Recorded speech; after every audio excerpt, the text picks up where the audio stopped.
설교 제목은요, 관심은 있습니까? 관심은 있습니까? 그러니까 어디에 관심이냐 그런 거에 말씀드릴 텐데요. 관심은 있습니까? 입니다.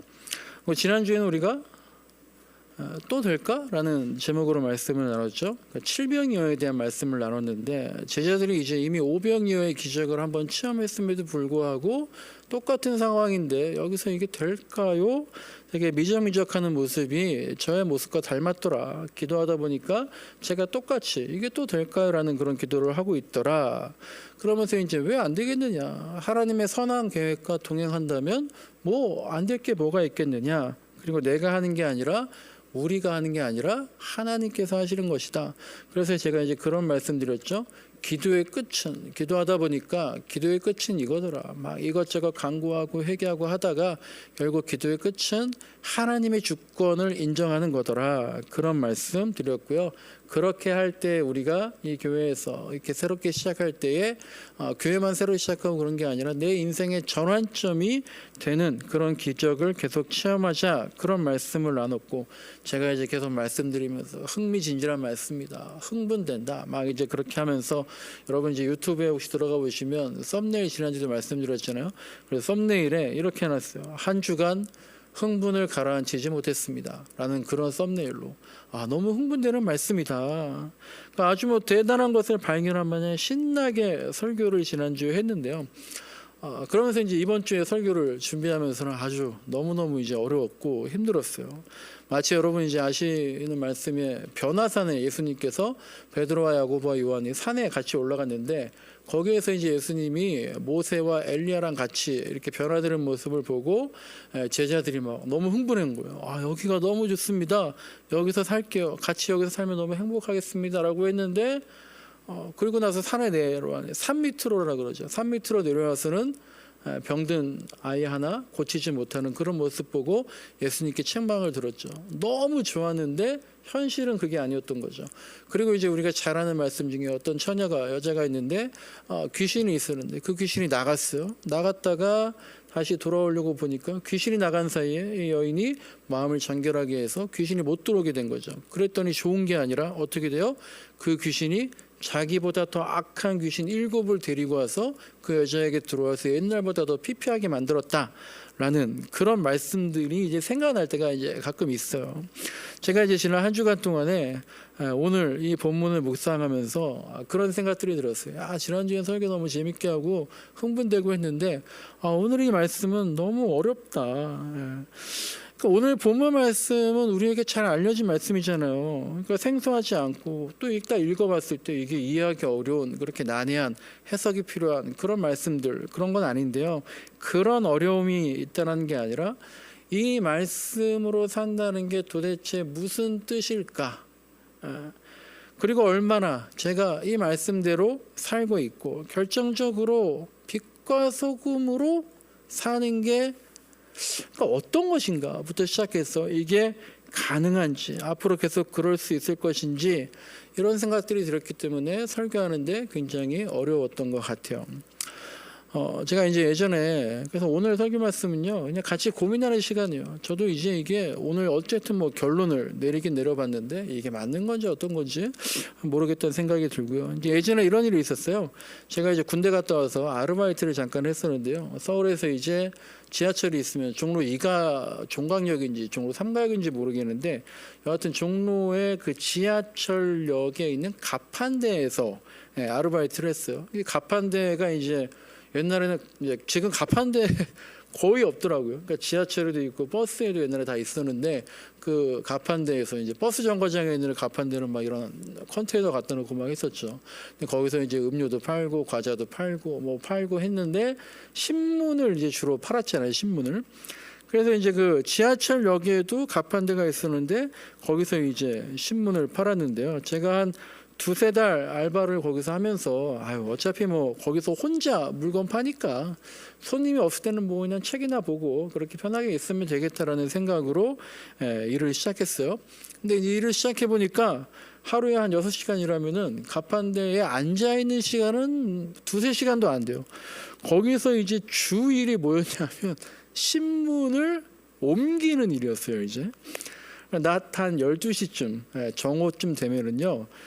이것도 이제 지금 제가 옛날 사람이라는 게 자꾸 드러나는 게 이제 석간신문이 나오는 거죠. 지금은 석간신문하면 이제 문화일보가 지금 있긴 있는 것 같아요. 근데 지금이야 뭐 신문이 다 뭐 기사가 인터넷으로 이렇게 해서 하루 종일 업데이트되니까 뭐 주간 석간 그게 없는데 하여간 12시쯤 되면 석간신문이 여러 가지가 나오고 막 그래요. 그러면 이제 그거를 가지고 와서 이제 신문을 깔아놓는 거죠. 근데 이제 그 신문을 옮기는 게 어떻게 옮기냐면요. 여러분 구루마 있잖아요. 구루마가 수레죠. 근데 그 수레지면 여러분 그냥 이렇게 그냥 뒤로 끌고 가는 그런 구루마가 아니라 제 키보다 큰 혹시 주로 파란색이에요.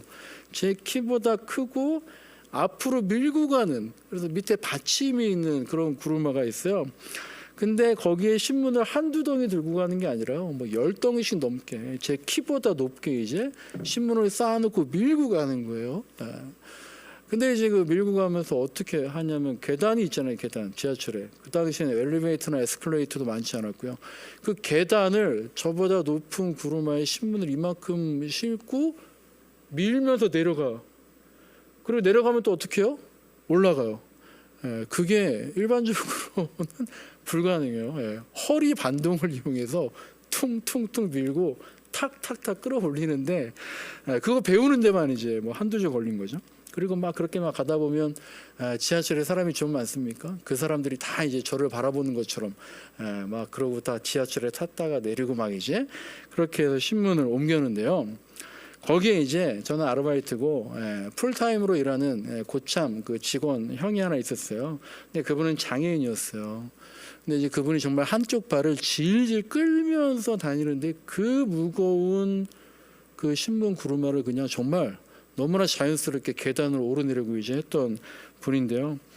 근데 그 형도 지금 어디서 뭘 하고 있는지 모르겠는데 하여간 이제 그 형이 가끔 저한테 대타를 부탁했던 거예요. 그러니까 이제 그 형이 자기가 볼 일이 있을 때에 저한테 오늘 너가 좀 해줄 수 있겠느냐 저녁에 그러면서 그냥 알겠다고 이제 그렇게 몇 번 일을 대신 해줬는데요.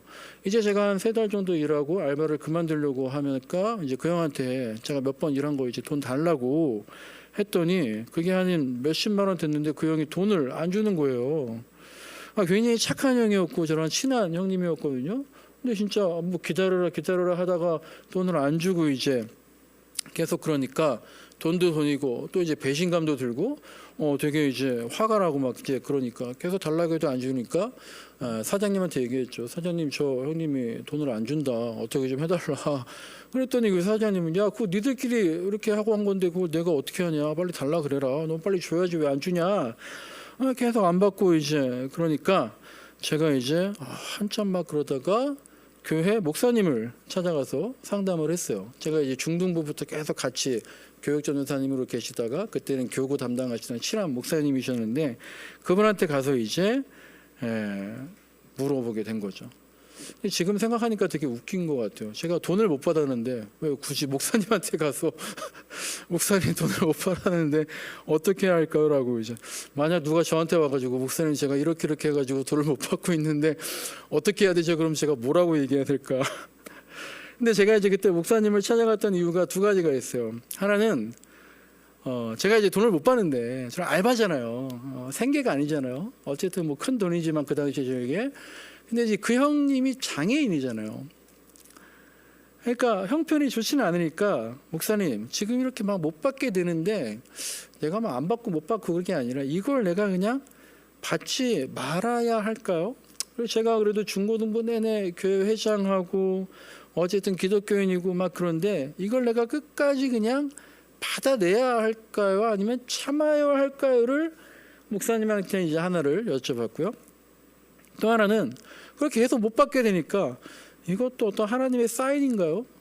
그리고 내가 이걸 받게 되면 이걸 가지고 야 네가 개인적으로 놀고 먹고 쓰지 말고 이렇게 계속 못 받게 되면서 이게 막 돈의 의미에 대해서 막 하나님 어떻게 막 이렇게 하다 보니까 그거를 그냥 제가 목사님 좋은데 기부를 하거나 아니면 다 헌금을 하거나 이런 하나님의 사인일까요? 막 이제 지금 같으면 제가 절대 이런 생각 안 하죠. 네. 그때는 제가 순진했고 신앙도 좋았던 것 같은데 하여간 이제 그래서 제가 그런 걸 이제 목사님께 신앙 상담 격으로 물어봤는데 목사님이 저한테 뭐라 그러셨을까요? 여러분들이라면 뭐라고 조언을 해주겠어요? 이제 그분이 대충 이렇게 말씀을 하셨어요. 야, 다루나 웃기는 소리 하지 말고 빨리 가서 돈 받아오라고. 야, 이런 만큼 돈 받는 게 당연한 거지. 그것도 못 받아다면 되겠냐?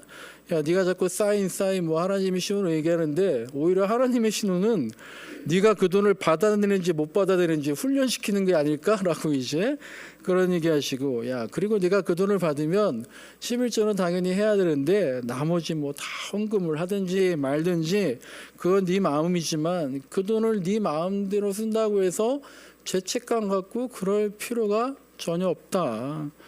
이런 말씀을 해주셔가지고 제가 알겠습니다. 마음 독하게 먹고 돈을 끝끝내 받아내고 뭐 11조 하고 나머지 친구들과 먹고 놀고 했던 그런 기억이 있어요.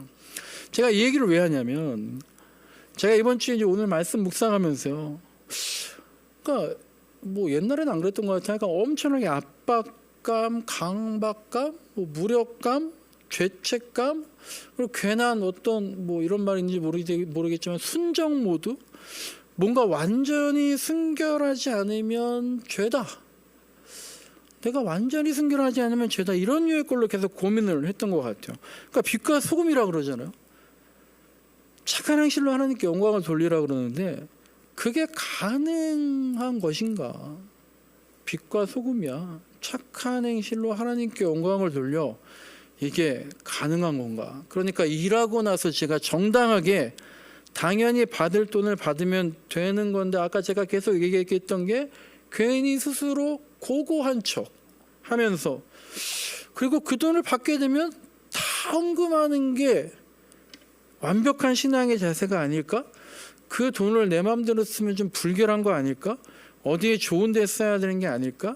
내가 손해보더라도 또 그게 받을 돈을 받는 게 당연한 건데도 왠지 돈은 부정한 건데 그걸로 하나님의 영광을 가리게 되는 게 아닐까? 뭐 이제 그렇게까지 어떻게 보면 약간 뭐 그 샤머니즘적이기도 하고 어떻게 보면 또 사이비 신자인 것 같기도 하고 괜히 너 불결한 거야 그렇게 하면 안 돼 완벽히 해야지 막 그렇게 너희가 빛과 소금이니까 너는 그렇게 하고 네가 차먹고 네가 손해보고 뭐 이제 그런 착한 행실로 하나님께 영광을 돌리게 하라 이 말씀에 너무 제가 이제 고지식하게 괜히 이제 붙잡히는 한 주간 그 전주에도 계속 이제 이런 생각들이 들었던 거예요. 그런데 이제 아까 그 제가 여쭤봤던 그 목사님이 하신 것처럼 그럴 필요까지 없다라고 스스로 생각하면서도 이 말씀이 하여간 최근에 너무 어려웠어요. 우리가 빛과 소금이다. 제가 빛이에요? 빛이 납니까? 네. 제가 소금이에요? 짠맛이 납니까? 여러분이 빛이에요? 여러분이 소금이에요? 빛이라면 그거를 증명할 수 있는 가장 확실한 방법이 뭐가 있을까요? 불을 꺼버리면 되는 거죠. 만약 우리가 빛이라면 깜깜한 밤에 여기 이 창고문 다 닫고요. 그러면 전등 다 꺼버리면 정말 아무것도 안 보이거든요. 그때 이제 제가 만약 빛이라면 제가 확실히 보이면서 증명이 되는 거죠. 제가 빛이라면 여기가 밝혀지겠죠. 저기 이제 캔들라이트가 지금 켜져 있지만 빛이 많으니까 아무 티가 안 나잖아요. 근데 다 꺼버리면 확실하게 증명이 되는 것이고 그것으로 우리가 하나님께 영광을 돌릴 수가 있는 건데 과연 그럴까? 모든 게 꺼져버리고 암흑이 되면 제가 여러분이 우리가 반짝반짝 빛나는 것을 보여줄 수 있을까라는 생각이 드는 거예요. 근데 만약에 제가 이제 오늘 설교는 그러니까 자문자답이에요. 어저께 제가 이제 이렇게 막 고민하면서 누가 저한테 이런 말을 한다면 제가 빛이에요? 제가 소금이에요, 목사님? 그러면 제가 그분한테 뭐라고 말하면서 위로를 할까? 아마 이렇게 얘기할 거예요. 집사님, 빛이라고 해서 다 밝은 게 아니에요. 촛불도요. 어떤 건 아주 잘 타지만 어떤 거는 잘 안 타서 그냥 깜빡깜빡하는 게 있어요.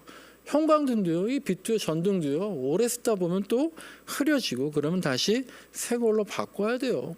그리고 빛이 집사님 집사님 혼자만 있는 게 아니에요. 빛이 하나만 있다고 해서 밝은 게 아니고 소금도 하나만 있다고 해서 그 역할을 다 하는 게 아니잖아요.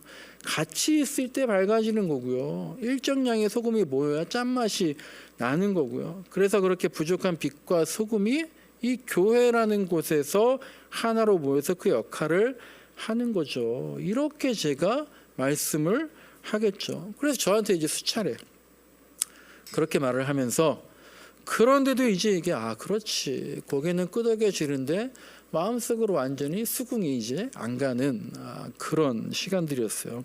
그러니까 여러분들도 그럴 때가 있잖아요. 아유, 이 정도면 됐어요. 남들은 다 됐다고 하는데, 그 정도면 됐다고 하는데, 아유, 이 정도면 괜찮으라고 하는데 내가 볼 땐 아닌 때가 있잖아요. 남들이 보기에는 이 정도면 충분하고 완벽한데 괜히 뭔가 부족한 것 같고, 괜히 뭔가 하나 빠져 있는 것 같고, 괜히 뭔가 좀 어색한 것 같고, 그래서 다시 반려하고 또 빠꾸시키고, 그렇게 하면 피곤한데 어떤 일에서는 그렇게 그냥 간단하게 하지 못하고 완벽을 기하려고 하는 그런 게 있을 때가 있잖아요. 제가 이제 이번 말씀 보면서 이제 그런 느낌을 받았던 거죠. 그래서 계속 생각하고, 빛과 소금이라는 게 무엇인가? 어떤 것이 착한 행위? 어떻게 살고 어떻게 신앙생활을 하는 것이 하나님께 영광을 돌리는, 어떻게 목회하는 것이 하나님께 영광을 돌리는 것일까? 사실 이제 계속 말씀드린 것처럼 설교는 지금도 제가 지금 오늘 말씀드리는 게 정답인지 잘 모르겠다. 그래서 여러분도 한번 스스로 답을 찾아갔으면 좋겠다라는 겁니다. 어쨌든 이제 오늘 말씀 그냥 잠깐 살펴보면은, 오늘 말씀은요, 그 위에 1절부터 12절까지 보시면 유명한 말씀이 있죠. 산상수훈의 팔복이라는 말씀이 있고, 바로 이어서 나오는 말씀이 오늘 본문 말씀이에요. 팔복이다 하면 여러분 어떤 생각이 나나요? 팔복이니까 제목처럼 8개의 복이잖아요. 그러니까 이런 걸 생각하게 되어 있죠. 복. 8개의 복이 뭘까? 내가 받게 되는 8개의 복이 뭘까? 라고 생각할 수 있지만, 이 팔복에 관한 핵심적인 내용은 그 8개의 복을 받기 위해서는 너희가 이러이러해야 한다라는 그런 내용이거든요. 그리스도인이 가져야 할 윤리적인 소양을 잘 지키고, 그리스도인이 가져야 할 신앙의 자세를 잘 지킬 때에 이러한 복을 받을 수 있다라는 거예요. 천국을 보는 복을 우리가 누릴 수 있는데, 천국을 보는 복을 누리려면 어떻게 해요? 심령이 가난해야 한다라는 거예요. 위로를 받는 복이 있는데 애통하는 자들에게 위로한다라는 거예요. 하나님을 보게 되는 복이 있는데 청결할 때 가능하다라는 거예요. 천국이 우리들의 것인데 의를 위하여 박해를 받아야 가능하다는 그런 내용들의 말씀이 있는 게 바로 팔복이죠. 그리고 나서 이제 이어지는 말씀이 오늘 우리가 읽은 말씀인데, 이게 더 한층 부담이 되는 말씀인, 너희는 빛과 소금이다. 너희의 착한 행실로 하나님을 사람들이 알게 될 것이다. 신앙인의 정체성, 마땅히 가져야 할 신앙인의 자세를 얘기하고 있는 거예요. 물론 이제 우리가 논리적인 오류에 빠지면 안 되는 거죠. 착한 행실이라는 게 하나님께 영광을 돌리기 위한 필요 조건이긴 하지만, 여러분 필요 조건, 충분 조건 기억나시나요? 하지만 충분 조건은 아니라는 거예요. 예를 들면 돈은요, 행복해지기 위한 필요 조건이지 충분 조건은 아니다라는 것과 똑같은 거죠. 착한 행실로 하나님께 영광을 돌릴 수 있지만 하나님께 영광을 돌리는 것이 다 착한 행실뿐이다, 이건 아니라는 거죠. 또한 우리가 이 말씀에서 계속 설교 때 듣는 게 있잖아요. 옛날에는 여러분께 소금이 되십시오, 빛이 되십시오 라고 했지만 계속해서 바로잡아 주신 게 어떤 거예요? 여러분은 소금입니다, 여러분은 빛입니다 라는 거죠. 그러니까 이게 이제 말이 참 안 되는 게, 계속 말씀드리지만 그렇게 빛이다, 차라리 빛이 되십시오라고 하면 마음이 좀 편했을 것 같아요. 근데 너가 빛이야, 너가 소금이야 라고 하니까 더 부담이 되는 거예요. 그런데 이게 또 누가 아까 말씀드린 것처럼 이런 고민을 가지고 오면 제가 또 뭐라 그러겠어요. 어느 집사님 찾아와가지고, 목사님 제가 생각하고 있는 것처럼 제가 빛이래요, 제가 소금이래요. 목사님, 이 부족하고 제 많은 제가 어떻게 빛이 되고 소금이 되겠어요? 오히려 이 말씀이 부담만 되고 너무 어려워요, 목사님 라고 저한테 물어본다면 저는 또 이제 이렇게 얘기하겠죠. 집사님 아들이 만약에 찾아와서 어머님 제가 어머님의 아들이 되도록 노력하겠습니다 라고 얘기한다면 집사님 뭐라 그러시겠어요? 야, 네가 내 아들인데 무슨 아들이 되겠다고 노력을 하니? 라고 말씀하시지 않겠어요?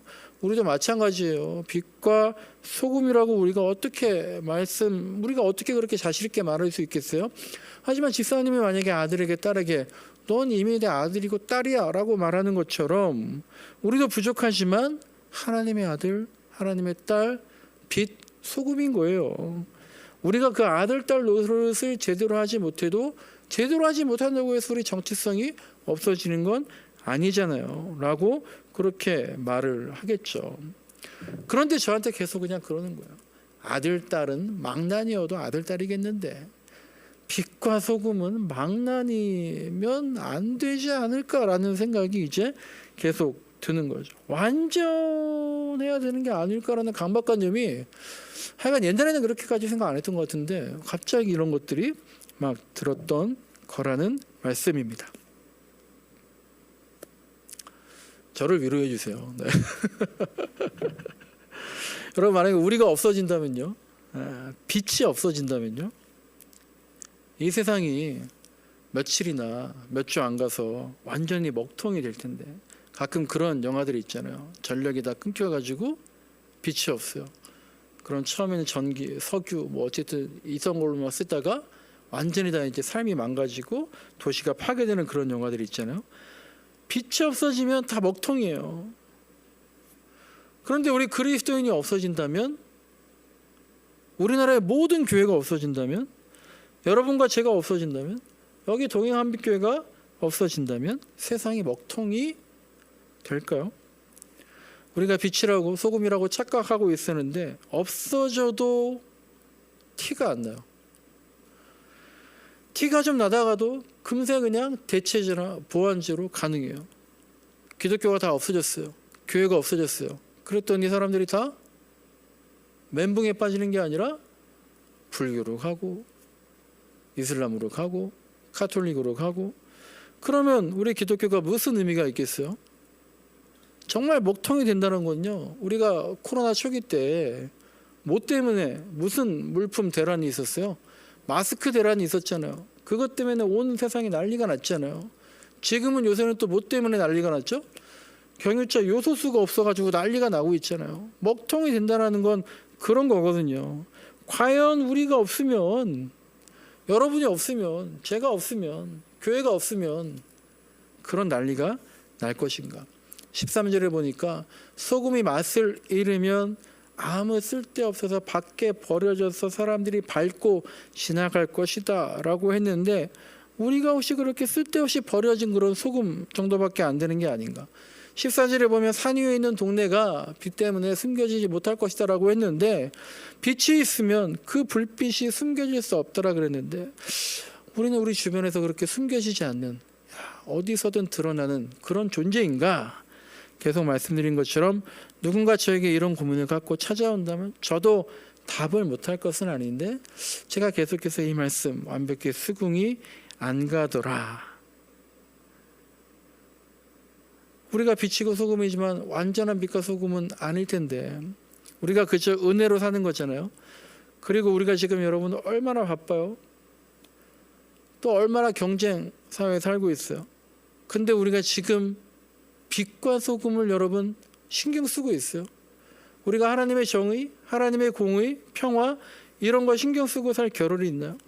그저 우리가 갖고 있는 신앙이라는 게 청교도 신앙처럼 그저 부지런하고 근면하게 살면서 이 세상에 공익을 창출하면 그것만으로도 충분한 빛과 소금의 역할을 하는 것이지 않겠어요? 목사님, 완전한 유토피아가 어디 있어요? 유토피아는 현실이 없는 거고 예수님도 못하시는데 우리가 그걸 어떻게 만들어요? 라고 생각하고 살다 보니까, 그러니까 이제 우리가 정말 이 정도만도 괜찮다, 그것도 은혜다, 부족하다, 이런 거를 너무 강조하다 보니까 오히려 너무 퇴보해 있지 않은가, 내가 지금 그러고 있지 않은가라는 생각이 드는 거죠. 그래서 자꾸 이제 뭘까 고민하고, 제가 어저께 그저 계속 이제 막, 어제 제가 새벽 3시에 집에 들어갔어요. 그러니까 늦게 시작해서 그런 게 아니라 계속 고민하다가 도저히 잘 모르겠다. 정신 집중이 잘 되는 음악 유튜브에 틀어가지고 막 그거 들으면서, 근데 그런 음악들이요 왜 이렇게 우울해요? 하나 차분한 음악이 막 나오는데 너무 차분해서 우울해서 더 막 공허해지고 더 우울해지고 막, 그러다 보니까 막 인간은 왜 살까? 아내가 막 아직도 안 와? 카톡 보냈는데, 여보 우리는 왜 살지? 잘 살고 있는 건가? 한 주간 내내 그러다가 어제 새벽까지도 계속 막 그렇게 답을 못 찾았어요. 그런데 이제 제가 이제 무슨 꼭 답을 내야 되는 것이냐, 그런 거 아니잖아요. 막 그렇게 하니까 좀 약간 자루해지고 그냥 고민이다. 그리고 또 이제 그러니까 설교자가 착각을 하고 있는 걸 어저께 또 깨달았어요. 제가 답을 얘기한다고 해서 여러분들이 그대로 사는 게 아니잖아요. 또 여러분들이 거기에 100% 동의하는 것도 아닌데 나는 막 답을 내야지라는 그런 착각에. 근데 어쨌든 고민해 보시고요. 제가 이제 이런 생각은 들었어요. 예수님께서 마태복음 25장에서 달란트 비유라는 걸 하셨잖아요. 물론 이거는 마지막 때 심판에 관한 비유이긴 하지만 그 비유에서 주님이 이제 그렇게 말씀하셨죠. 관리가 주인이 있었다. 근데 관리가 3명을 불러가지고 이 주인이 길을 떠나는데 첫 번째 관리에게는 금 5달란트를 주고, 두 번째 관리에게는 금 2달란트를 주고, 세 번째 관리에게는 금 1달란트를 주고 떠났다. 그리고 돌아와서 이제 어떻게 됐냐라고 했더니 첫 번째 사람은 5달란트에서 5달란트를 남겼습니다. 두 번째 사람은 2달란트를 이윤으로 남겼습니다. 근데 마지막으로 1달란트 받은 사람은 어떻게 했다 그랬죠? 그 1달란트를 그냥 땅에 묻어두었다가 그대로 가지고 왔더니 주인에게 질책받고 심판받는다라는 그런 내용이잖아요. 그런데 이 달란트 비유의 본문에 이런 말씀이 있어요. 그 처음 시작하면서 마태복음 25장 15절에 보면 한 사람에게는 금 5달란트, 한 사람에게는 2달란트, 한 사람에게는 1달란트 줬다고 하면서 그 맨 앞에 이런 말이 있어요. 어떻게 나눠주었냐면 각각 그 재능대로 나눠주었다는 거예요. 각각 그 재능대로 5달란트, 2달란트, 1달란트 나눠주고 떠났다는 겁니다. 각 재능대로 달란트를 주었다는 거죠. 그러니까 우리가 빛과 소금인데요, 그것도 우리가 재능대로 받을 수 있었겠죠. 이게 제가 아까 말씀드린 어떤 빛은 밝지만 어떤 빛을 흔들리기도 하는 겁니다 라는 그런 얘기죠. 그러니까 우리가 갖고 있는 빛의 밝기나 어떤 소금의 농도, 염분 이런 것들이 다 다를 수 있겠죠. 어떤 분에게는 1달란트 정도의 빛과 소금의 역할이 맡겨질 수 있는 거예요. 그게 저일 수 있고요. 어떤 분에게는 목사가 아니지만 오히려 2달란트, 5달란트의 빛과 소금의 역할이 맡겨질 수 있고요. 그만큼 착한 행실의 역할이 맡겨질 수 있는데, 문제는 얼마의 달란트를 남겼어? 너 얼마나 달란트, 이윤을 많이 남겼나? 이게 책망의 문제가 아니다라는 거예요. 왜냐하면 5달란트 남긴 사람도 칭찬받았지만 2달란트 남긴 사람도 칭찬받았거든요. 너는 2달란트밖에 안 남겼어? 이게 질책의 기준이 아니라 1달란트 받은 사람이 책망받고 심판받게 된 이유는 뭐예요? 이윤을 전혀 남기지 않았기 때문에. 100% 이윤도 아니라 10% 이윤도 아니라 은행이라도 맡겼으면 1%라도 가져올 수 있지 않았겠느냐. 근데 가만히 있었다라는 거죠. 그조차 안 했기 때문에 이윤이 10%밖에 안 돼? 5%밖에 안 돼? 이게 아니라 전혀 이윤을 남기지 않았기 때문에 책망받게 되었다라는 겁니다. 그 재능을 보고 어떤 사람에게는 5달란트, 너에게는 1달란트를 맡겼는데 그 1달란트의 재능을 쓰지 않았던 게 책망의 기준이었던 거죠. 만약에 저에게 빛과 소금의 역할이 1달란트만큼 착한 행실을 통해서 하나님께 영광을 돌리게 하는 그 역할이 1달란트만큼이 있었다면, 그 정도의 재능이 있다면 그걸로 하나님께 영광 돌리는 일에 1%라도 노력을 해야 한다라는 거예요. 변화해야 한다는 거죠. 발전해야 된다는 거죠. 거기에 가만히 그냥 묻어놨다 가져가는 게 아니라 내가 받은 재능을 1%만이라도 하나님의 영광을 돌리는 데 쓸 수 있도록 오늘 설교 제목이 뭐예요?